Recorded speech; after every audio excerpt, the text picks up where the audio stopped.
আমি অনুরোধ দেখি যাই তো যাক বইটা শেষ করার মতন না গুণাবু তো একটা কথা কি ওনাদের ওনাদের খুব খারাপ লাগতেছে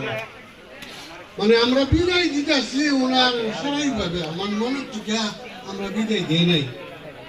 আর হুজুরের প্রতি এটা রইল যে অনেক বিয়াদুর্গতি হয়েছে আল্লাহ রাস্তা মাফ করে দিন এবং আমাদের সমাজের পক্ষের থেকে আমি মাফ চাইছি আল্লাহ রাস্তা মাফ করে দিবেন আমাদের জন্য দোয়া করবেন আর আমরা যতদিন বেঁচে থাকি আমরা দোয়া করবো আল্লাহ সুস্বাস্থ্য রাখি আর প্রতি সপ্তাহ একবার যদি আমরা না দেখি আমরা তাহলে আমার কাছে ভালো লাগবো আপনার এটা আপনি যাই মনে করেন ওপেন দেওয়া তো মনে করতে পারেন ওপেন দেওয়া এটা আপনার প্রতি সপ্তাহ একবার এই নোয়াগাঁও গ্রামের মাটিটা বাইরে দেবেন আমাদের দেশ থেকে তাহলে আমরা কি শান্তি পাবো তো আমি বিশেষ কিছু বলি না এবারে আমি বক্তব্য শেষ করলাম আসসালামু আলাইকুম রহমতুল্লাহ আলহামদুলিল্লাহ সংক্ষিপ্ত বক্তব্য রাখবেন আমাদের নোয়াগাঁও পশ্চিমপাড়ার বিশিষ্ট মুরব্বী জনাব আলী আমজাদ সাহেব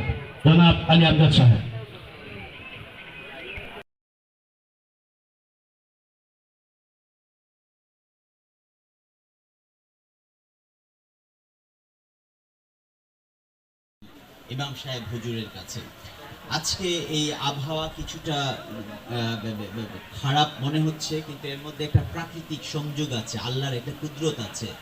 ইমাম সাহেব হুজুর আমাদের কাছ থেকে হয়তো উনি বাড়ি যাবেন বাড়ি খুব বেশি দূরে না এই বিলের ওই পাড়ি আসবে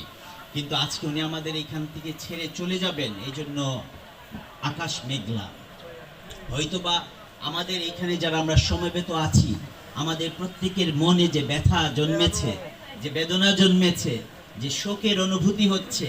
যে বিচ্ছেদের অনুভূতি হচ্ছে সেটা হয়তো বা আল্লাহ পাক উনি উপলব্ধি করেছেন এবং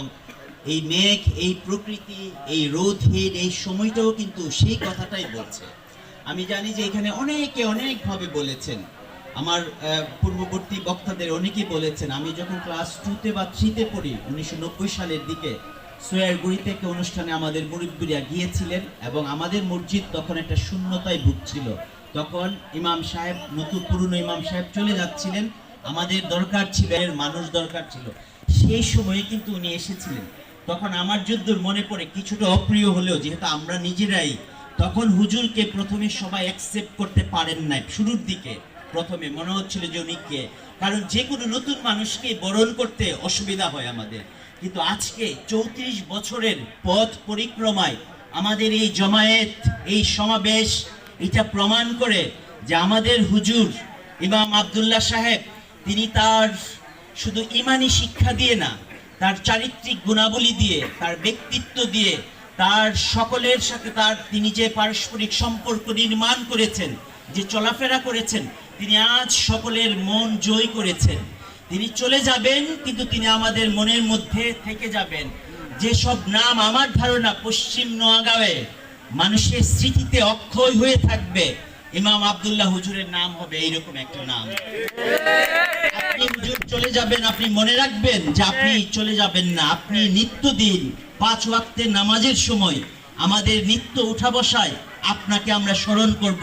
আপনি আমাদের মনের মধ্যে থাকবেন আমি সকালবেলা হুজুরকে বলেছিলাম হুজুর আপনি আমাদের বাড়িতে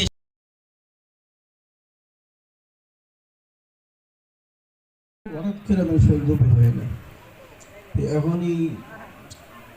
আবার এই পর্যায়ে যাইতে হচ্ছে বাড়িতে আর আমি সত্যি থেকে এসে আপনাদের সঙ্গে